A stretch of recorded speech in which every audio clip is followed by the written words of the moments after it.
ਸਤਨਾਮ ਸ਼੍ਰੀ ਵਾਹਿਗੁਰੂ ਸਾਹਿਬ JIO. परम सन्मानियो गुरु रूप गुरु खालसा साध संगत जी, वाहिगुरु जी का खालसा वाहिगुरु जी की फतेह। सच्चे पातशाह धन श्री गुरु हरगोबिंद साहब जी दे महल माता दमोदरी जी का डल्ले पिंड विच उन्हां दे मापियां दा घर सी। उन्हां दी एक वड्डी भैण सी जिसदा नाम बीबी रामो सी। बीबी रामो जी दे पति गुरु जी दे सिख सन अते उन्हां दा नाम साईं दास जी सी। वो ड्रौली पिंड विच रहिंदे सन। डल्ले पिंड विच बहुत सत्संग हुंदा सी। सारे मिल के सतनाम दा सिमरन करदे सन। भाई साईं दास जी सौहरे पिंड विच वसदे सन। बहुत मनुख वेख के गुरमत धारण करदे सन।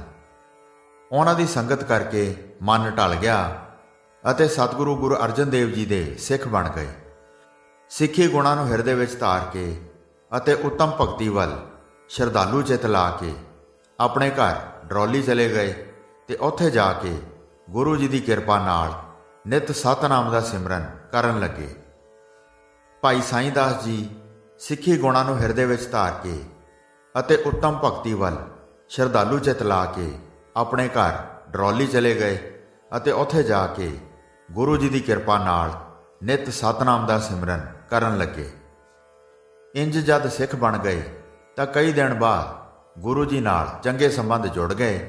ਇਹ ਵੇਖ ਕੇ ਉਹ ਮਨ ਵਿੱਚ ਬਹੁਤ ਖੁਸ਼ ਹੋਏ ਅਤੇ ਕਈ ਵਾਰੀ ਗੁਰੂ ਜੀ ਦੇ ਦਰਸ਼ਨ ਕਰਨ ਵਾਸਤੇ ਆਏ।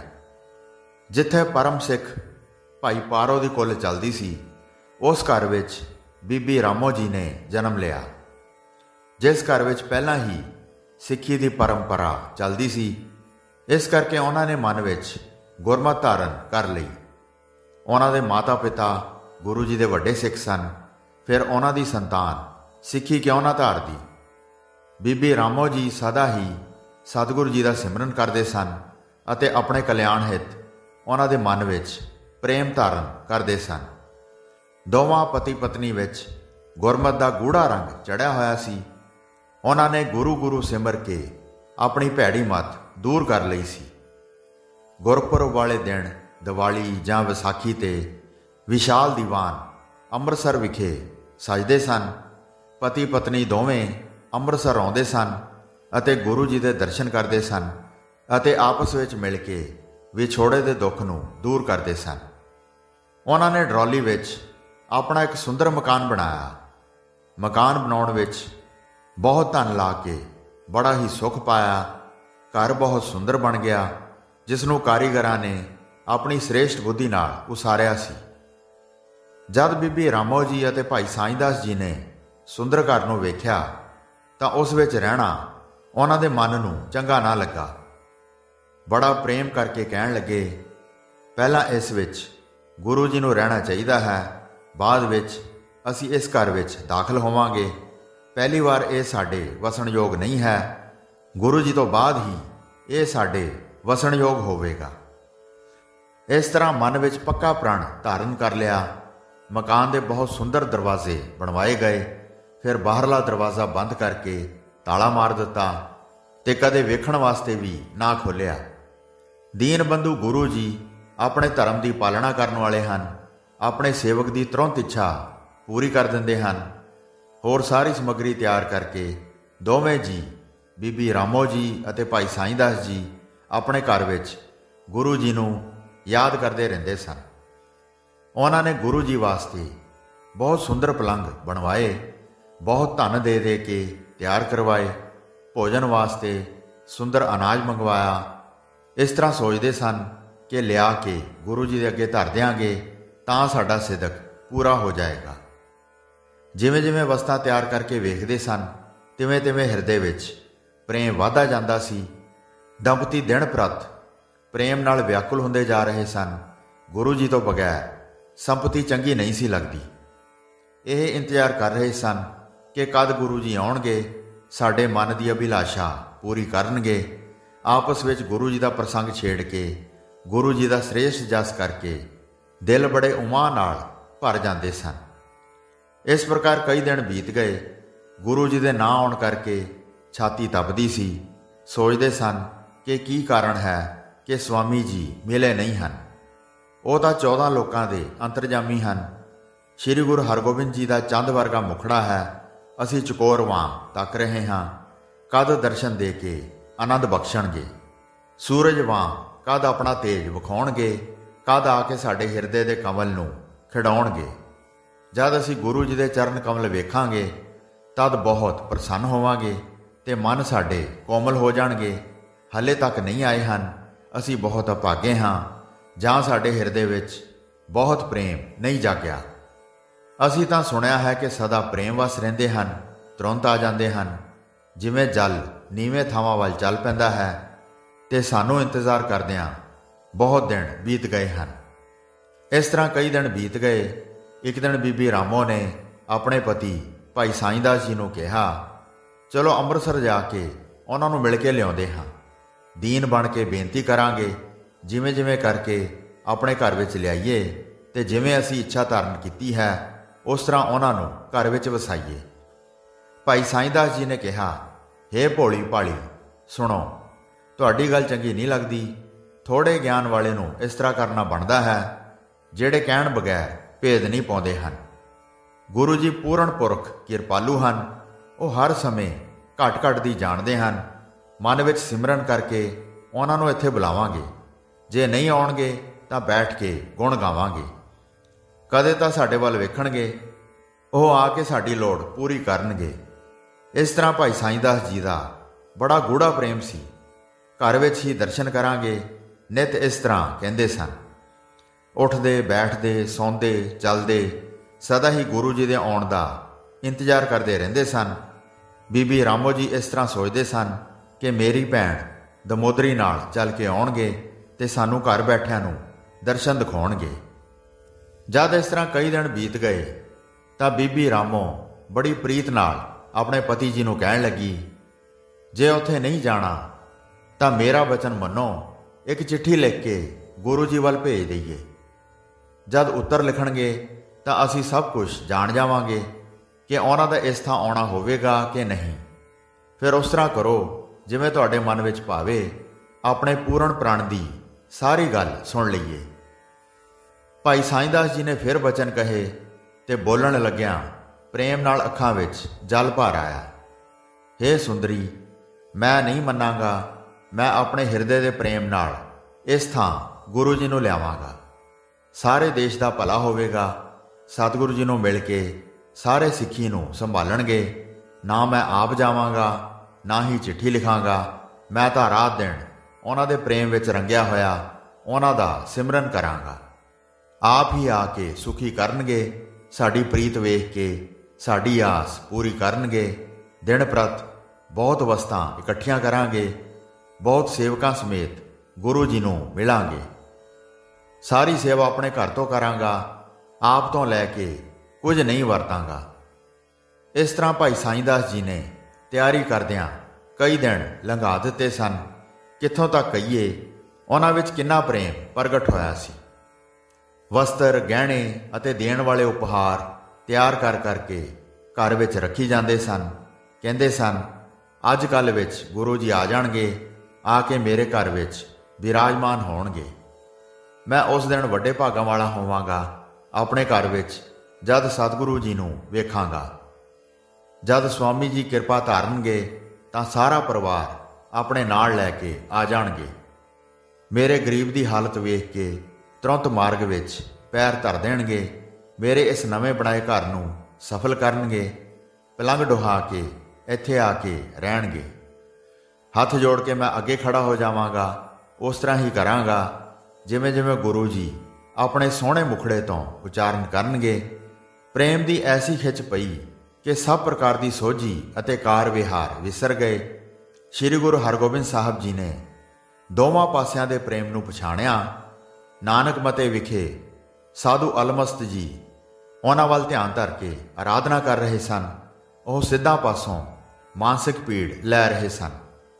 ਡਰੌਲੀ ਪਿੰਡ ਵਿੱਚ ਭਾਈ ਸਾਈਂ ਦਾਸ ਜੀ ਨੇ ਪ੍ਰਣ ਕੀਤਾ ਹੋਇਆ ਸੀ ਕਿ ਇੱਕ ਵਾਰੀ ਗੁਰੂ ਜੀ ਆ ਕੇ ਮੇਰੇ ਘਰ ਵਿੱਚ ਵਸਣ, ਪ੍ਰੇਮ ਦੇ ਖਿੱਚੇ ਹੋਏ ਦੋਵਾਂ ਨੂੰ ਹੀ ਮਿਲਣ ਬਾਰੇ ਗੁਰੂ ਜੀ ਸੋਚ ਰਹੇ ਸਨ। ਗੁਰੂ ਗਰੀਬ ਨਿਵਾਜ ਨੇ ਆਪਣੇ ਧਰਮ ਨੂੰ ਪਛਾਣਿਆ, ਆਪਣੇ ਦਾਸਾਂ ਦਾ ਕਾਰਜ ਕਰਨਾ ਚਾਹੁੰਦੇ ਸਨ, ਪਰਿਵਾਰ ਸਹਿਤ ਡਰੌਲੀ ਜਾਣਾ ਚਾਹੁੰਦੇ ਸਨ, ਕਿਉਂਕਿ ਭਾਈ ਸਾਈਂ ਦਾਸ ਜੀ ਉਹਨਾਂ ਨੂੰ ਆਪਣੇ ਘਰ ਵਿੱਚ ਵਸਾਉਣਾ ਚਾਹੁੰਦੇ ਸਨ। ਸਾਧੂ ਅਲਮਸਤ ਜੀ ਜੋਗੀਆਂ ਉੱਤੇ ਜਿੱਤ ਪਾਉਣੀ ਚਾਹੁੰਦੇ ਸਨ, ਕਿਉਂਕਿ ਉਹਨਾਂ ਨੇ ਸ੍ਰੀ ਗੁਰੂ ਨਾਨਕ ਦੇਵ ਜੀ ਦੇ ਪਵਿੱਤਰ ਸਥਾਨ ਨਾਲ ਪ੍ਰੇਮ ਧਾਰਨ ਕੀਤਾ ਸੀ। ਦੋਵਾਂ ਥਾਵਾਂ 'ਤੇ ਕਿਵੇਂ ਜਾਣਾ ਬਣਦਾ ਸੀ, ਗੁਰੂ ਭਗਵਾਨ ਜੀ ਉਸ ਤਰ੍ਹਾਂ ਹੀ ਵਿਚਾਰ ਕਰ ਰਹੇ ਸਨ। ਸਭ ਤਰ੍ਹਾਂ ਨਾਲ ਮਨ ਵਿੱਚ ਸਮਝ ਕੇ ਚਿੱਤ ਵਿੱਚ ਚੱਲਣ ਦਾ ਇਰਾਦਾ ਬਣਾ ਲਿਆ। ਉੱਥੇ ਜਾਣਾ ਅਵਸ਼ਯ ਬਣਦਾ ਹੈ। ਸ੍ਰੀ ਹਰਗੋਬਿੰਦ ਸਾਹਿਬ ਜੀ ਮਹਾਨ ਸਮਰੱਥ ਹਨ। ਗੁਰੂ ਜੀ ਇਕਾਂਤ ਵਿੱਚ ਬੈਠੇ ਸਨ ਕਿ ਉਹਨਾਂ ਦੇ ਮਹਿਲ ਮਾਤਾ ਦਮੋਦਰੀ ਜੀ ਉਹਨਾਂ ਦੇ ਪਾਸ ਆ ਕੇ ਬੈਠ ਗਏ। ਗੁਰੂ ਜੀ ਨੇ ਮਾਤਾ ਦਮੋਦਰੀ ਜੀ ਦੀ ਭੈਣ ਬੀਬੀ ਰਾਮੋ ਜੀ ਦੇ ਸਾਰੇ ਪ੍ਰਸੰਗ ਨੂੰ ਸੁਣਾ ਦਿੱਤਾ। ਭਾਈ ਸਾਈਂ ਦਾਸ ਨੇ ਨਵਾਂ ਘਰ ਬਣਵਾਇਆ ਹੈ। ਬਹੁਤ ਸੁੰਦਰ ਬਣਿਆ ਵੇਖ ਕੇ ਹਿਰਦੇ ਵਿੱਚ ਇਹ ਪ੍ਰਣ ਕੀਤਾ ਹੈ ਕਿ ਪਹਿਲਾਂ ਤੁਹਾਡੇ ਸਹਿਤ ਮੈਨੂੰ ਉੱਥੇ ਵਸਾਉਣਾ ਚਾਹੁੰਦੇ ਹਨ, ਇਸ ਕਰਕੇ ਉਹ ਇੱਥੇ ਨਹੀਂ ਆਏ ਹਨ।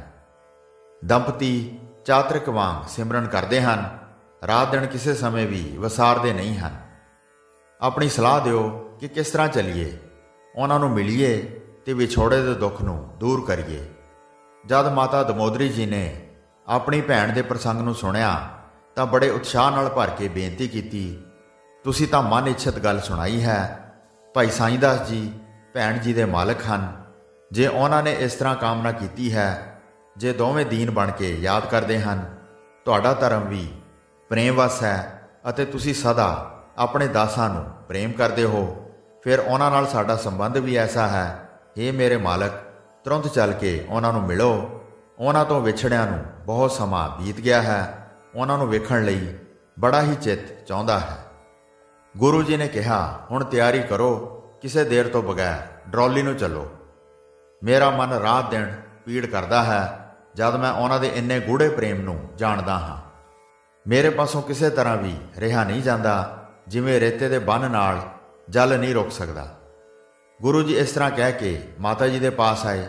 ਦੋਵਾਂ ਪਾਸਿਆਂ ਦੇ ਭਾਵ ਸ਼੍ਰੀ ਨਾਨਕ ਮਤੇ ਅਤੇ ਡਰੌਲੀ ਦੇ ਪ੍ਰਸੰਗ ਉਹਨਾਂ ਨੂੰ ਸੁਣਾਏ ਅਤੇ ਕਿਹਾ, ਮੇਰਾ ਨਾਨਕ ਮਤੇ ਵੀ ਜਾਣਾ ਬਹੁਤ ਜ਼ਰੂਰੀ ਹੈ।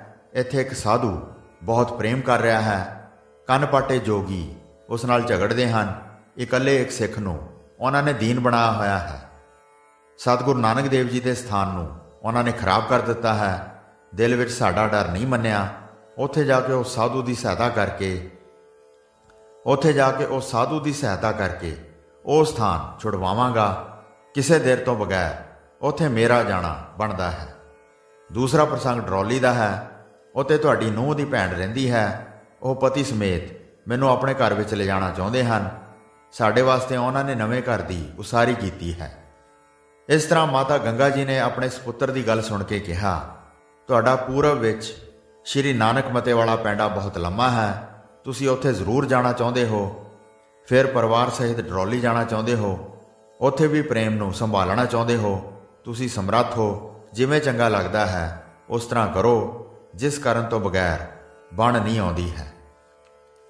ਮਾਤਾ ਗੰਗਾ ਜੀ ਪਾਸੋਂ ਗੁਰੂ ਜੀ ਨੇ ਸੁਣ ਕੇ ਇਸ ਤਰ੍ਹਾਂ ਕਿਹਾ, ਅਸੀਂ ਇਸ ਤਰ੍ਹਾਂ ਹਿਰਦੇ ਵਿੱਚ ਵਿਚਾਰ ਕੀਤੀ ਹੈ, ਆਪਣੀਆਂ ਦੋਹਾਂ ਨੋਹਾਂ ਨੂੰ ਨਾਲ ਲੈ ਲਓ ਤੇ ਤੁਸੀਂ ਡਰੌਲੀ ਪਿੰਡ ਨੂੰ ਚਲੇ ਜਾਓ। ਭਾਈ ਸਾਈਂ ਦਾਸ ਨੂੰ ਚੱਲ ਕੇ ਧੀਰਜ ਦਿਓ। ਉਹਨਾਂ ਦੇ ਘਰ ਵਿੱਚ ਮਿਲ ਕੇ ਰਹੋ। ਸਾਰੀਆਂ ਦਾਸ ਦਾਸੀਆਂ ਨੂੰ ਆਪਣੇ ਨਾਲ ਲੈ ਲਓ। 25 ਦੇ ਕਰੀਬ ਘੋੜਸਵਾਰ ਸੂਰਮੇ ਆਪਣੇ ਨਾਲ ਲੈ ਲਓ। ਇਸ ਤਰ੍ਹਾਂ ਗੁਰੂ ਜੀ ਦਾ ਪਰਿਵਾਰ ਹੌਲੀ ਹੌਲੀ ਇਸ ਤਰ੍ਹਾਂ ਚੱਲ ਕੇ ਕਈ ਦਿਨਾਂ ਬਾਅਦ ਡਰੌਲੀ ਪਹੁੰਚ ਗਏ। ਇੱਕ ਸਵਾਰ ਨੂੰ ਖਬਰ ਦੇਣ ਵਾਸਤੇ ਪਹਿਲਾਂ ਹੀ ਭੇਜ ਦਿੱਤਾ। ਉਹ ਸਵਾਰ ਜਾ ਕੇ ਭਾਈ ਸਾਈਂ ਦਾਸ ਜੀ ਨੂੰ ਮਿਲਿਆ ਅਤੇ ਉਹਨਾਂ ਨੂੰ ਸਾਰਾ ਪ੍ਰਸੰਗ ਸੁਣਾਇਆ। ਭਾਈ ਸਾਈਂ ਦਾਸ ਜੀ ਨੇ ਸਾਰਾ ਕੁਝ ਜਾ ਕੇ ਆਪਣੀ ਪਤਨੀ ਬੀਬੀ ਰਾਮੋ ਜੀ ਨੂੰ ਸੁਣਾਇਆ। ਗੁਰੂ ਜੀ ਦੇ ਮਾਤਾ ਜੀ ਮਾਤਾ ਗੰਗਾ ਜੀ ਚੱਲ ਕੇ ਆਏ ਹਨ। ਉਹਨਾਂ ਦੇ ਨਾਲ ਉਹਨਾਂ ਦੀਆਂ ਦੋਵੇਂ ਨੋਹਾਂ ਵੀ ਮਿਲਣ ਆਈਆਂ ਹਨ।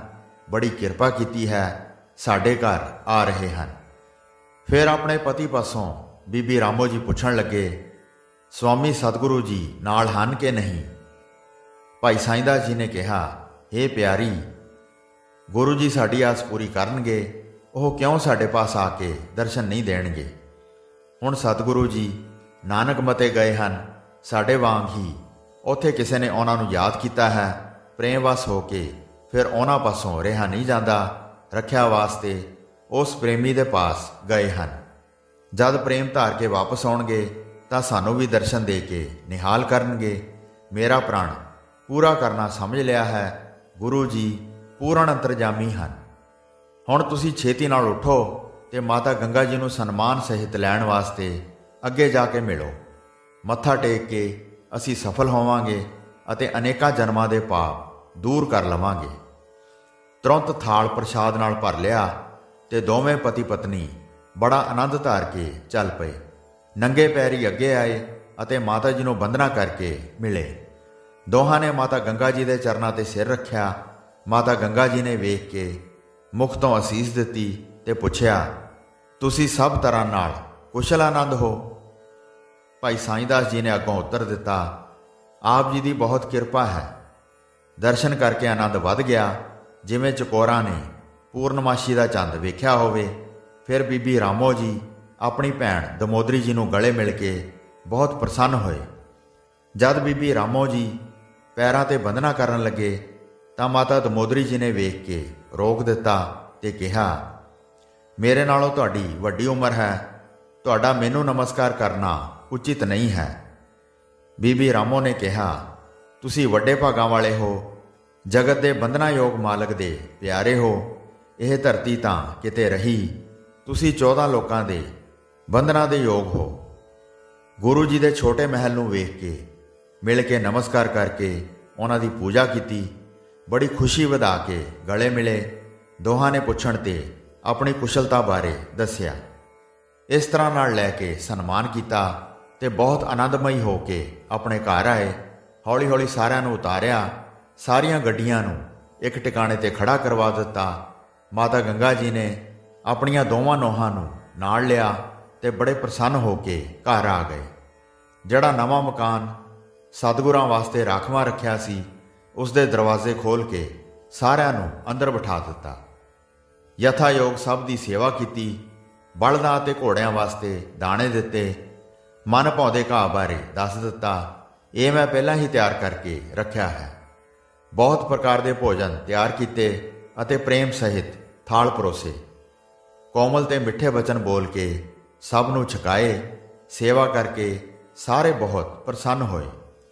ਇਸ ਤਰ੍ਹਾਂ ਦੋਵੇਂ ਪਤੀ ਪਤਨੀ ਬੀਬੀ ਰਾਮੋ ਜੀ ਅਤੇ ਭਾਈ ਸਾਈਂ ਦਾਸ ਜੀ ਮਾਤਾ ਗੰਗਾ ਜੀ ਅਤੇ ਗੁਰੂ ਜੀ ਦੇ ਪਰਿਵਾਰ ਦੀ ਬਹੁਤ ਸੇਵਾ ਕਰ ਰਹੇ ਸਨ। ਸਭ ਵਸਤਾਂ ਤਿਆਰ ਹੁੰਦੀਆਂ ਸਨ। ਭਾਂਤ ਭਾਂਤ ਦੇ ਭੋਜਨ ਬੜੇ ਪਿਆਰ ਨਾਲ ਤਿਆਰ ਕਰਕੇ ਛਕਾਉਂਦੇ ਸਨ। ਇਸ ਤਰ੍ਹਾਂ ਕਾਫੀ ਸਮਾਂ ਬੀਤ ਗਿਆ। ਫਿਰ ਇੱਕ ਦਿਨ ਸ੍ਰੀ ਗੁਰੂ ਹਰਗੋਬਿੰਦ ਸਾਹਿਬ ਜੀ ਨੇ ਪਹਿਲਾਂ ਇੱਕ ਘੋੜਸਵਾਰ ਨੂੰ ਡਰੌਲੀ ਭੇਜਿਆ। ਉਸਨੇ ਡਰੌਲੀ ਪਿੰਡ ਜਾ ਕੇ ਗੁਰੂ ਜੀ ਦੇ ਆਉਣ ਬਾਰੇ ਖਬਰ ਦਿੱਤੀ। ਜਦੋਂ ਪਰਿਵਾਰ ਨੂੰ ਖਬਰ ਮਿਲੀ ਤਾਂ ਪਰਿਵਾਰ ਬਹੁਤ ਪ੍ਰਸੰਨ ਹੋਇਆ। ਇਹ ਸੁਣ ਕੇ ਭਾਈ ਸਾਈਂ ਦਾਸ ਜੀ ਬਹੁਤ ਮਨੁੱਖਾਂ ਨੂੰ ਨਾਲ ਲੈ ਕੇ ਗੁਰੂ ਜੀ ਦਾ ਸਨਮਾਨ ਕਰਨ ਵਾਸਤੇ ਚੱਲ ਪਏ। ਪਿੰਡ ਵਿੱਚੋਂ ਬਾਹਰ ਨਿਕਲ ਕੇ ਬਹੁਤ ਪ੍ਰਸੰਨ ਹੋਏ ਤੇ ਤੁਰੰਤ ਸਤਿਗੁਰੂ ਜੀ ਦੇ ਪਾਸ ਪਹੁੰਚ ਗਏ। ਭਾਈ ਸਾਈਂ ਦਾਸ ਜੀ ਨੇ ਬੀਬੀ ਰਾਮੋ ਜੀ ਨੂੰ ਕਿਹਾ, ਸੁੰਦਰ ਘਰ ਦੇ ਅੰਦਰ ਪਲੰਘ ਡੋਹਾਓ ਅਤੇ ਉਸ ਦੇ ਉੱਤੇ ਉਜਲ ਵਿਛਾਉਣੇ ਵਿਛਾਓ, ਜਿਨ੍ਹਾਂ ਦੇ ਨਾਲ ਰੇਸ਼ਮ ਦੇ ਗੁੱਛੇ ਲਟਕਦੇ ਹੋਣ। ਘਰ ਦਾ ਅੰਦਰ ਬਾਹਰ ਸੁੰਦਰ ਤਿਆਰ ਕਰਵਾਓ। ਅਤਰਾਂ ਦਾ ਛਿੜਕਾਅ ਕਰੋ ਅਤੇ ਨੌਕਰਾਂ ਨੂੰ ਭੇਜ ਕੇ ਵਧੀਆ ਫੁੱਲ ਮੰਗਵਾਓ। ਜਲ ਵਾਸਤੇ ਕੋਰੇ ਘੜੇ ਮੰਗਵਾਓ ਅਤੇ ਆਉਣ ਤੇ ਠੰਡਾ ਜਲ ਸਾਹਮਣੇ ਪੇਸ਼ ਕਰੋ। ਧਰਤੀ ਤੇ ਟੋਏ ਪੁੱਟ ਕੇ ਵਿੱਚ ਪਾਣੀ ਪਾਓ ਤੇ ਇਸ ਪਾਣੀ ਵਿੱਚ ਸ਼ੋਰਾ ਪਾ ਕੇ ਉਸ ਵਿੱਚ ਪਾਣੀ ਦੇ ਘੜੇ ਰੱਖੋ। ਇਸ ਕੰਮ ਨੂੰ ਚੰਗੀ ਤਰ੍ਹਾਂ ਕਰੋ, ਇਹ ਤੁਹਾਡਾ ਕੰਮ ਹੈ। ਪਾਣੀ ਵਿੱਚ ਸ਼ੋਰਾ ਪਾ ਕੇ ਜੇ ਵਿੱਚ ਪਾਣੀ ਦੇ ਘੜੇ ਰੱਖੇ ਜਾਣ ਤਾਂ ਪਾਣੀ ਬਹੁਤ ਠੰਡਾ ਹੋ ਜਾਂਦਾ ਹੈ। ਇਸ ਕਰਕੇ ਭਾਈ ਸਾਈਂ ਦਾਸ ਜੀ ਨੇ ਧਰਤੀ ਤੇ ਟੋਏ ਪੁੱਟ ਕੇ ਵਿੱਚ ਪਾਣੀ ਪਾਇਆ ਤੇ ਇਸ ਪਾਣੀ ਵਿੱਚ ਸ਼ੋਰਾ ਪਾ ਕੇ ਉਸ ਵਿੱਚ ਪਾਣੀ ਦੇ ਘੜੇ ਰਖਵਾਏ। ਬੀਬੀ ਰਾਮੋ ਜੀ ਨੂੰ ਇਹ ਹਦਾਇਤਾਂ ਦੇ ਕੇ ਆਪ ਬਾਕੀ ਮਨੁੱਖਾਂ ਨਾਲ ਗੁਰੂ ਜੀ ਨੂੰ ਲੈਣ ਵਾਸਤੇ ਚੱਲ ਪਏ। ਗੁਰੂ ਜੀ ਦੇ ਸਨਮੁਖ ਹੋ ਕੇ ਉਹਨਾਂ ਦਾ ਸਨਮਾਨ ਕਰਨ ਚਲੇ ਗਏ। ਮਿੱਠੇ ਪ੍ਰਸ਼ਾਦ ਨੂੰ ਆਪਣੇ ਹੱਥਾਂ ਵਿੱਚ ਫੜ ਲਿਆ ਅਤੇ ਬੜੇ ਪ੍ਰਸੰਨ ਹੋ ਕੇ ਗੁਰੂ ਜੀ ਨੂੰ ਵੇਖਣ ਵਾਸਤੇ ਚਲੇ ਗਏ। ਮਾਤਾ ਗੰਗਾ ਜੀ ਦੇ ਸੇਵਕ ਅਤੇ ਡਰੌਲੀ ਪਿੰਡ ਦੇ ਮਨੁੱਖ ਬਹੁਤ ਉਤਸ਼ਾਹ ਨਾਲ ਇਕੱਠੇ ਹੋਏ। ਸਾਰਿਆਂ ਦੇ ਚਿੱਤ ਵਿੱਚ ਬੜਾ ਚਾਅ ਸੀ। ਉਹ ਨੰਗੇ ਪੈਰੀ ਇੱਕ ਕੋਹ ਲੈਣ ਵਾਸਤੇ ਗਏ। ਜਦ ਦੂਰ ਤੋਂ ਧੂੜ ਉੱਡਦੀ ਵੇਖੀ ਤਾਂ ਆਨੰਦ ਨਾਲ ਉਹਨਾਂ ਦੇ ਹਿਰਦੇ ਭਰਪੂਰ ਹੋ ਗਏ। ਮਾਨੋ ਪੂਰਬ ਵਾਲੇ ਪਾਸੇ ਚੰਦ ਚੜ੍ਹਿਆ ਸੀ। ਚਕੋਰ ਬਣ ਕੇ ਵੇਖਣ ਚਲੇ ਗਏ। ਬੜੇ ਉਤਾਵਲੇ ਹੋ ਗਏ ਕਿ ਛੇਤੀ ਤੋਂ ਛੇਤੀ ਮਿਲ ਪੈਣ। ਜਿਵੇਂ ਸੂਰਜ ਨੂੰ ਵੇਖ ਕੇ ਕਮਲ ਖਿੜ ਉੱਠਦਾ ਹੈ, ਚਰਨ ਧਰ ਕੇ ਅੱਗੇ ਜਾ ਰਹੇ ਸਨ। ਖੁਸ਼ੀ ਨਾਲ ਗਲੇ ਭਰ ਆਏ ਸਨ ਤੇ ਕੁਝ ਬੋਲ ਨਹੀਂ ਸੀ ਸਕਦੇ। ਭਾਈ ਸਾਈਂ ਦਾਸ ਜੀ ਦੀ ਅਜਿਹੀ ਦਸ਼ਾ ਹੋਈ ਸੀ ਕਿ ਮਨ ਵਿੱਚ ਵਿਸ਼ਾਲ ਪ੍ਰਕਾਸ਼ ਹੋਇਆ ਸੀ। ਨੈਣਾਂ ਵਿੱਚ ਜਲ ਦੀਆਂ ਬੂੰਦਾਂ ਡਿੱਗ ਡਿੱਗ ਕੇ ਮੁਖੜੇ ਤੋਂ ਧਰਤੀ ਤੇ ਡਿੱਗ ਰਹੀਆਂ ਸਨ। ਇੰਨੇ ਵਿੱਚ ਸਤਿਗੁਰੂ ਜੀ ਵੀ ਸਮਝ ਗਏ। ਉਹ ਪ੍ਰੇਮ ਨਾਲ ਵਿਆਕੁਲ ਹੋਏ ਭਾਈ ਸਾਈਂ ਦਾਸ ਜੀ ਨੂੰ ਮਿਲਣਾ ਚਾਹੁੰਦੇ ਸਨ। ਬਹੁਤ ਤੇਜ਼ ਘੋੜੇ ਨੂੰ ਉਹਨਾਂ ਨੇ ਰਾਹੇ ਪਾਇਆ। ਆਪਣੇ ਸੇਵਕ ਨੂੰ ਤੁਰੰਤ ਵੇਖਣਾ ਚਾਹੁੰਦੇ ਸਨ। ਨੇੜੇ ਪਹੁੰਚ ਕੇ ਘੋੜੇ ਨੂੰ ਖੜਾ ਕਰ ਲਿਆ। ਬਾਕੀ ਸੂਰਮੇ ਬਾਅਦ ਵਿੱਚ ਆਏ। ਭਾਈ ਸਾਈਂ ਦਾਸ ਜੀ ਨੇ ਉਤਾਵਲਾ ਹੋ ਕੇ ਦਰਸ਼ਨ ਕਰਕੇ ਚਰਨਾਂ ਤੇ ਹੱਥ ਧਰ ਦਿੱਤੇ। ਆਪਣੇ ਸਿਰ ਨੂੰ ਚਰਨ ਉੱਤੇ ਧਰ ਕੇ ਉਸੇ ਸਥਾਨ ਤੇ ਸਥਿਰ ਹੋ ਗਏ, ਮਾਨੋ ਆਪਣੇ ਨੈਣਾਂ ਦੇ ਜਲ ਨਾਲ ਚਰਨ ਕਮਲਾਂ ਨੂੰ ਧੋ ਰਹੇ ਸੀ। ਦੂਸਰੇ ਸੇਵਕਾਂ ਨੇ ਦੂਸਰਾ ਚਰਨ ਫੜ ਲਿਆ। ਸਿਰ ਧਰ ਧਰ ਕੇ ਸਭ ਨੇ ਬਹੁਤ ਆਨੰਦ ਲਿਆ। ਸ਼੍ਰੀ ਹਰਗੋਬਿੰਦ ਜੀ ਨੇ ਉਹਨਾਂ ਦੇ ਹੱਥਾਂ ਨੂੰ ਪਲੋਸਿਆ ਤੇ ਪੁੱਛਿਆ, ਘਰ ਵਿੱਚ ਸਭ ਕੁਸ਼ਲ ਆਨੰਦ ਹੈ? ਭਾਈ ਸਾਈਂ ਦਾਸ ਜੀ ਨੇ ਉੱਤਰ ਦਿੱਤਾ, ਸਭ ਆਨੰਦ ਹੈ, ਤੁਹਾਡੀ ਕਿਰਪਾ ਹੈ। ਦਿਨ ਰਾਤ ਇੰਤਜ਼ਾਰ ਕਰ ਰਹੇ ਹਾਂ। ਨੂੰਹ ਸਹਿਤ ਤੁਹਾਡੇ ਮਾਤਾ ਗੰਗਾ ਜੀ ਅਤੇ ਸਾਰੇ ਸੇਵਕ ਕੁਸ਼ਲ ਪ੍ਰਸੰਨ ਹਨ। ਦਿਨ 1 ਸਾਲ ਵਾਂਗ ਬੀਤਦਾ ਰਿਹਾ ਹੈ। ਬਹੁਤ ਉਡੀਕ ਕਰ ਰਹੇ ਸੀ। ਅੱਜ ਤੁਹਾਡੇ ਦਰਸ਼ਨ ਹੋਏ ਹਨ। ਹੌਲੀ ਹੌਲੀ ਪਿੰਡ ਵੱਲ ਚੱਲ ਪਏ। ਬਹੁਤ ਮਿੱਠੀਆਂ ਮਿੱਠੀਆਂ ਗੱਲਾਂ ਕਰਦੇ ਜਾਂਦੇ ਸੀ। ਹੇ ਸਾਈਂ ਦਾਸ ਜੀ, ਤੁਸੀਂ ਸਦਾ ਹੀ ਮੇਰੇ ਹਿਰਦੇ ਵਿੱਚ ਵਸਦੇ ਰਹੇ ਹੋ। ਤੁਹਾਡਾ ਪ੍ਰੇਮ ਮਹਾਨ ਹੈ। ਸਦਾ ਯਾਦ ਕਰਦੇ ਰਹਿੰਦੇ ਸੀ ਤੇ ਸਦਾ ਇੱਧਰ ਆਉਣਾ ਚਾਹੁੰਦੇ ਸੀ। ਇਹ ਵੇਖ ਕੇ ਅਸੀਂ ਸਭ ਥਾਵਾਂ ਵਿੱਚ ਕੰਮ ਮਾਤਰ ਲਈ ਹੀ ਠਹਿਰੇ ਹਾਂ। ਜਦੋਂ ਕਾਰਜ ਸਿੱਧ ਹੋ ਗਏ ਫਿਰ ਅਸੀਂ ਦੇਰ ਨਹੀਂ ਲਾਈ, ਸ਼ੀਘਰਤਾ ਨਾਲ ਤੁਹਾਡੇ ਪਾਸ ਆ ਗਏ ਹਾਂ। ਰਾਹ ਦੇ ਵਿੱਚ ਸਭ ਥਾਂ ਸਿੱਖ ਸੰਗਤ ਬੇਨਤੀਆਂ ਕਰ ਕਰਕੇ ਰੋਕ ਲੈਂਦੀ ਸੀ। ਸਾਰਿਆਂ ਦੀਆਂ ਮਨੋਕਾਮਨਾਵਾਂ ਪੂਰੀਆਂ ਕੀਤੀਆਂ ਹਨ। ਸ਼ੀਘਰ ਹੀ ਆ ਗਏ ਹਾਂ। ਇਹ ਵੇਖੋ ਕਿ ਪੈਂਡਾ ਕਿੰਨਾ ਲੰਮਾ ਹੈ। ਇਸ ਤਰ੍ਹਾਂ ਬਚਨ ਕਹਿ ਕੇ ਗੁਰੂ ਜੀ ਮੁਸਕਰਾਏ। ਭਾਈ ਸਾਈਂ ਦਾਸ ਜੀ ਉਹਨਾਂ ਨੂੰ ਆਪਣੇ ਨਾਲ ਲੈ ਗਏ। ਡਰੌਲੀ ਪਿੰਡ ਵਿੱਚ ਪ੍ਰਵੇਸ਼ ਕੀਤਾ। ਉੱਥੇ ਪਿੰਡ ਦੇ ਰਹਿੰਦੇ ਮਨੁੱਖ ਆ ਕੇ ਮਿਲ ਪਏ। ਯਥਾਯੋਗ ਮਿਲ ਕੇ ਬੋਲੇ। ਘੋੜੇ ਨੂੰ ਰੋਕ ਕੇ ਦਰਵਾਜ਼ੇ ਥੱਲੇ ਉਤਰ ਕੇ ਸਭ ਤੋਂ ਪਹਿਲਾਂ ਮਾਤਾ ਗੰਗਾ ਜੀ ਦੇ ਪਾਸ ਗਏ, ਜਿਹੜੇ ਸਪੁੱਤਰ ਨੂੰ ਵੇਖਣ ਵਾਸਤੇ ਬੜੇ ਪਿਆਸੇ ਸਨ।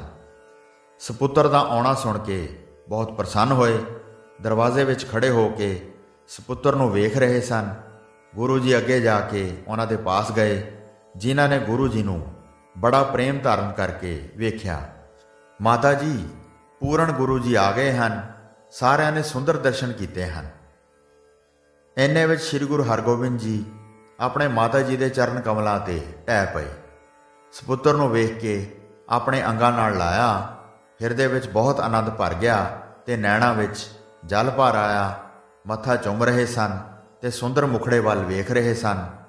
ਫਿਰ ਗੁਰੂ ਜੀ ਦੇ ਚੋਲੇ ਨੂੰ ਹਿਲਾ ਕੇ ਘੱਟਾ ਝਾੜਿਆ। ਪ੍ਰੇਮ ਨਾਲ ਸਰੀਰ ਉੱਤੇ ਹੱਥ ਫੇਰਦੇ ਸਨ, ਮਾਨੋ ਬਿਰਹਾ ਦੇ ਦੁੱਖ ਨੂੰ ਦੂਰ ਕਰ ਰਹੇ ਸਨ। ਕਹਿਣ ਲੱਗੇ, ਹੇ ਪੁੱਤਰ, ਦੱਸੋ, ਸਾਰੇ ਕਾਰਜ ਸਿੱਧ ਹੋ ਗਏ ਹਨ ਜਿਸ ਵਾਸਤੇ ਇੰਨੇ ਲੰਮੇ ਸਫ਼ਰ ਤੇ ਗਏ ਸੀ? ਸਾਰੇ ਦਿਨ ਸਰੀਰ ਕੁਸ਼ਲ ਆਨੰਦ ਰਿਹਾ ਹੈ ਤੇ ਮਨ ਦੀ ਆਨੰਦਮਈ ਅਵਸਥਾ ਵਧੀ ਹੈ ਕਿ ਨਹੀਂ?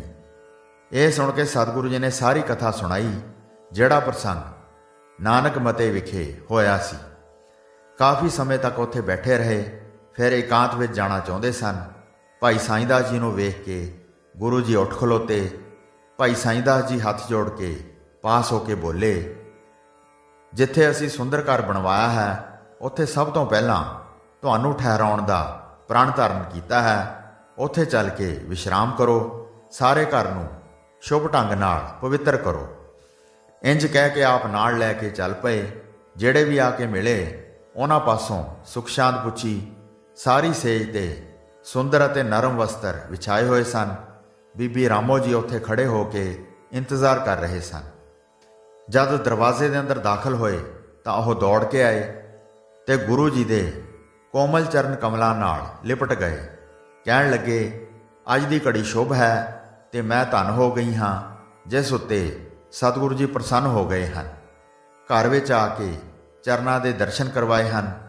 ਆਪਣੇ ਸੇਵਕ ਜਾਣ ਕੇ ਮਨ ਨੂੰ ਚੰਗੇ ਲੱਗੇ ਹਨ। ਗੁਰੂ ਜੀ ਨੇ ਕਿਹਾ, ਬੀਬੀ ਰਾਮੋ ਜੀ ਸੁਣਾਓ, ਸੁਖ ਪ੍ਰਸੰਨ ਹੋ। ਤੁਸੀਂ ਮਾਲਕ ਦੇ ਪ੍ਰੇਮ ਭਗਤੀ ਵਾਲੇ ਸਿੱਖ ਹੋ। ਪ੍ਰੀਤ ਦੀ ਡੋਰ ਨਾਲ ਖਿੱਚ ਕੇ ਮੈਨੂੰ ਇੱਥੇ ਮੰਗਵਾ ਲਿਆ ਹੈ। ਕੇਵਲ ਇਸ ਘਰ ਵਾਸਤੇ ਇੱਥੇ ਆਇਆ ਹਾਂ। ਇੰਜ ਕਹਿ ਕੇ ਗੁਰੂ ਜੀ ਪਲੰਗ ਤੇ ਬਿਰਾਜ ਗਏ, ਜਿਨ੍ਹਾਂ ਦਾ ਸਿਮਰਨ ਕਰਨ ਨਾਲ ਪਾਪ ਦੂਰ ਹੋ ਜਾਂਦੇ ਹਨ। ਤਦ ਬੀਬੀ ਰਾਮੋ ਜੀ ਵੇਖ ਕੇ ਤੁਰੰਤ ਚਲੇ ਗਏ ਤੇ ਗੁਰੂ ਜੀ ਦੇ ਦੋਹਾਂ ਮਹਿਲਾਂ ਨੂੰ ਆਪਣੇ ਨਾਲ ਲੈ ਕੇ ਆ ਗਏ। ਦੋਵਾਂ ਨੇ ਹੱਥ ਜੋੜ ਕੇ ਬੰਦਨਾ ਕੀਤੀ ਤੇ ਪਤੀ ਦੇਵ ਦੇ ਦਰਸ਼ਨ ਕਰਕੇ ਆਨੰਦਮਈ ਹੋ ਗਏ। ਸੁਖ ਸ਼ਾਂਤ ਪੁੱਛ ਕੇ ਧੀਰਜ ਦਿੱਤਾ। ਫਿਰ ਭੋਜਨ ਦੀ ਤਿਆਰੀ ਕੀਤੀ। ਅਨੇਕ ਪ੍ਰਕਾਰ ਦੇ ਮਿੱਠੇ ਪਕਵਾਨ ਤਿਆਰ ਕਰਵਾਏ। ਕਈ ਖੱਟੇ ਅਤੇ ਲੂਣ ਵਾਲੇ ਸਵਾਦ ਨਾਲ ਭਰੇ ਹੋਏ ਸਨ। ਬੀਬੀ ਰਾਮੋ ਜੀ ਨੇ ਗੁਰੂ ਜੀ ਵਾਸਤੇ ਆਪਣੇ ਹੱਥਾਂ ਨਾਲ ਕਈ ਪ੍ਰਕਾਰ ਦੇ ਭੋਜਨ ਤਿਆਰ ਕੀਤੇ ਅਤੇ ਬੜਾ ਪ੍ਰੇਮ ਕਰਕੇ ਥਾਲ ਪਰੋਸਿਆ। ਵੱਖ-ਵੱਖ ਰਸਾਂ ਵਾਲੇ ਪਦਾਰਥਾਂ ਨੂੰ ਵਿੱਚ ਧਰਿਆ। ਪ੍ਰਸੰਨ ਹੋ ਕੇ ਬੀਬੀ ਰਾਮੋ ਜੀ ਆਪ ਭੋਜਨ ਦੇ ਥਾਲ ਲੈ ਕੇ ਗਏ, ਮਾਨੋ ਆਪਣੇ ਸਰੀਰ ਨੂੰ ਸਫਲ ਕੀਤਾ। ਜਿਸ ਬੀਬੀ ਰਾਮੋ ਜੀ ਦੇ ਪਤੀ ਭਾਈ ਸਾਈਂ ਦਾਸ ਜੀ ਨਾਲ ਸਨ, ਸ਼ੀਤਲ ਜਲ ਨੂੰ ਹੱਥਾਂ ਵਿੱਚ ਚੁੱਕ ਕੇ ਗਏ। ਆ ਕੇ ਥਾਲ ਨੂੰ ਗੁਰੂ ਜੀ ਦੇ ਅੱਗੇ ਧਰ ਦਿੱਤਾ। ਵੱਡੀ ਪ੍ਰੀਤ ਸੀ। ਵੇਖ ਵੇਖ ਕੇ ਤ੍ਰਿਪਤ ਨਹੀਂ ਸੀ ਹੋ ਰਹੇ। ਪਤੀ ਸਾਈਂ ਦਾਸ ਜੀ ਹੱਥ ਵਿੱਚ ਪੱਖਾ ਫੜ ਕੇ ਹਵਾ ਚੱਲ ਰਹੇ ਸਨ। ਹੌਲੀ ਹੌਲੀ ਗੁਰੂ ਜੀ ਦੇ ਸਰੀਰ ਨੂੰ ਹਵਾ ਦੇ ਰਹੇ ਸਨ। ਬੀਬੀ ਰਾਮੋ ਜੀ ਆਪਣੇ ਹੱਥ ਵਿੱਚ ਰੁਮਾਲ ਫੜ ਕੇ ਥਾਲ ਤੇ ਫੇਰ ਕੇ ਉਸ ਸਮੇਂ ਉੱਥੇ ਖੜੇ ਸਨ। ਇਸ ਤਰ੍ਹਾਂ ਪਤੀ ਪਤਨੀ ਹਿਰਦੇ ਵਿੱਚ ਬਹੁਤ ਪ੍ਰੇਮ ਧਾਰਨ ਕਰਕੇ ਗੁਰੂ ਜੀ ਨੂੰ ਬੜੇ ਪ੍ਰੇਮ ਨਾਲ ਭੋਜਨ ਛਕਾ ਰਹੇ ਸਨ। ਹੌਲੀ ਹੌਲੀ ਗੱਲਾਂ ਕਰਦੇ ਸਨ। ਇਹ ਭੋਜਨ ਸਵਾਦੀ ਹੈ ਕਹਿ ਕਹਿ ਕੇ ਖਵਾ ਰਹੇ ਸਨ। ਗੁਰੂ ਜੀ ਵੇਖ ਕੇ ਅਤਿ ਪ੍ਰਸੰਨ ਹੁੰਦੇ ਸਨ। ਉਹਨਾਂ ਨੇ ਦਿਲ ਵਿੱਚ ਸਮਝ ਲਿਆ ਕਿ ਦੋਵੇਂ ਵੱਡੇ ਪ੍ਰੇਮੀ ਹਨ। ਗੁਰੂ ਜੀ ਸਾਡੇ ਸੰਬੰਧੀ ਹਨ। ਇਸ ਨਿਸ਼ਚੈ ਨੂੰ ਉਹਨਾਂ ਨੇ ਦਿਲ ਵਿੱਚੋਂ ਦੂਰ ਕੀਤਾ ਹੈ। ਪ੍ਰਭੂ ਸਭ ਜਗ ਦਾ ਸੁਆਮੀ ਸਮਝਿਆ ਹੈ। ਸਾਨੂੰ ਦੁਨੀਆਦਾਰਾਂ ਨੂੰ ਤਾਰਨ ਆਏ ਹਨ। ਜਿਨ੍ਹਾਂ ਦਾ ਨਾਂ ਦੀਨਾ ਬੰਧੂ ਉਚਾਰਨ ਕਰਦੇ ਹਾਂ, ਸਾਰੇ ਸਮਝਦੇ ਹਨ ਕਿ ਉਹ ਪ੍ਰੇਮ ਦੇ ਵਸ ਵਿੱਚ ਹਨ। ਤਿੰਨਾਂ ਲੋਕਾਂ ਦੇ ਮਾਲਕ ਦੀ ਇਹ ਮੂਰਤ ਹਨ। ਇਹ ਸੁੰਦਰ ਸੂਰਤ ਸਿੱਖਾਂ ਦੇ ਹਿਰਦਿਆਂ ਵਿੱਚ ਵਸਦੀ ਹੈ। ਸ਼੍ਰੀ ਗੁਰੂ ਜੀ ਇਸ ਤਰ੍ਹਾਂ ਦਾ ਨਿਸ਼ਚਾ ਵੇਖ ਕੇ ਬਹੁਤ ਪ੍ਰਸੰਨ ਹੋਏ।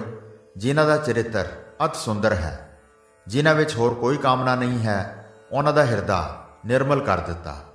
ਰੁਚੀ ਅਨੁਸਾਰ ਭੋਜਨ ਕਰਕੇ ਤ੍ਰਿਪਤ ਹੋ ਗਏ। ਸੀਤਲ ਜਲ ਪੀ ਕੇ ਗੁਰੂ ਜੀ ਬਹੁਤ ਪ੍ਰਸੰਨ ਹੋਏ। ਜਦ ਹੱਥ ਸਾਫ਼ ਕਰ ਲਏ ਤਾਂ ਪੂੰਝਣ ਵਾਸਤੇ ਰੁਮਾਲ ਦਿੱਤਾ। ਜਦ ਗੁਰੂ ਜੀ ਨੇ ਹਿਰਦੇ ਦੇ ਪ੍ਰੇਮ ਨੂੰ ਵੇਖਿਆ ਤਾਂ ਬਚਨ ਕੀਤਾ, ਹੁਣ ਦੁਬਾਰਾ ਭਵਜਲ ਵਿੱਚ ਫੇਰਾ ਨਹੀਂ ਪਵੇਗਾ। ਤੁਸੀਂ ਮੈਨੂੰ ਬਹੁਤ ਪ੍ਰਸੰਨ ਕੀਤਾ ਹੈ, ਇਸ ਕਰਕੇ ਮੈਂ ਤੁਹਾਨੂੰ ਮੁਕਤੀ ਦਾ ਵਰ ਦਿੱਤਾ ਹੈ। ਉਹਨਾਂ ਨੇ ਆਪਣੇ ਹਿਰਦੇ ਵਿੱਚ ਵਿਚਾਰ ਕੇ ਵੇਖਿਆ, ਭਰਮ ਅਤੇ ਮੋਹ ਦੇ ਕਿਵਾੜ ਮਿਟ ਗਏ ਹਨ। ਗਿਆਨ ਦੀ ਬਿਰਤੀ ਉਹਨਾਂ ਦੇ ਹਿਰਦੇ ਵਿੱਚ ਜਾਗੀ। ਪ੍ਰੇਮ, ਦਵੈਖ ਅਤੇ ਅਹੰਕਾਰ ਦੂਰ ਹੋ ਗਿਆ। ਗੁਰੂ ਦਾ ਮਹਾਤਮ ਚੰਗੀ ਤਰ੍ਹਾਂ ਜਾਣਿਆ। ਵਿਸ਼ਿਆਂ ਤੋਂ ਜਦ ਮਨ ਸੀਤਲ ਹੋ ਗਿਆ, ਵੱਡੇ ਭਾਗਾਂ ਨਾਲ ਗਿਆਨ ਜਾਗਿਆ ਤੇ ਜਗਤ ਦੇ ਬੰਧਨਾਂ ਦਾ ਨਾਸ਼ ਹੋ ਗਿਆ। ਇਸ ਤਰ੍ਹਾਂ ਗੁਰੂ ਜੀ, ਭਾਈ ਸਾਈਂ ਦਾਸ ਜੀ ਅਤੇ ਬੀਬੀ ਰਾਮੋ ਜੀ ਦਾ ਪ੍ਰੇਮ ਵੇਖ ਕੇ ਪਿੰਡ ਡਰੌਲੀ ਕਾਫੀ ਸਮਾਂ ਰਹੇ ਅਤੇ ਸੰਗਤਾਂ ਨੂੰ ਤਾਰਦੇ ਰਹੇ। ਅੱਜ ਵੀ ਜਿਸ ਘਰ ਵਿੱਚ ਗੁਰੂ ਜੀ ਨੇ ਵਿਸ਼ਰਾਮ ਕੀਤਾ, ਉਸ ਘਰ ਵਿੱਚ ਇੱਕ ਸੁੰਦਰ ਗੁਰਦੁਆਰਾ ਸੁਸ਼ੋਭਿਤ ਹੈ, ਜੋ ਦਿੱਲੀ ਵਾਲੇ ਬਾਬਾ ਜੀ ਬਾਬਾ ਹਰਬੰਸ ਸਿੰਘ ਜੀ ਨੇ ਬਣਵਾਇਆ ਹੈ। ਭਾਈ ਸਾਈਂ ਦਾਸ ਜੀ ਦੇ ਘਰ ਦੀਆਂ ਦੀਵਾਰਾਂ ਉਸ ਤਰ੍ਹਾਂ ਹੀ ਅੱਜ ਵੀ ਸੁਸ਼ੋਭਿਤ ਹਨ। ਸੰਗਤਾਂ ਜਾ ਕੇ ਦਰਸ਼ਨ ਕਰਦੀਆਂ ਹਨ ਤੇ ਗੁਰੂ ਜੀ ਦੀਆਂ ਅਸੀਸਾਂ ਪ੍ਰਾਪਤ ਕਰਦੀਆਂ ਹਨ। ਲੰਗਰ ਦਾ ਪ੍ਰਵਾਹ 24 ਘੰਟੇ ਚੱਲਦਾ ਰਹਿੰਦਾ ਹੈ।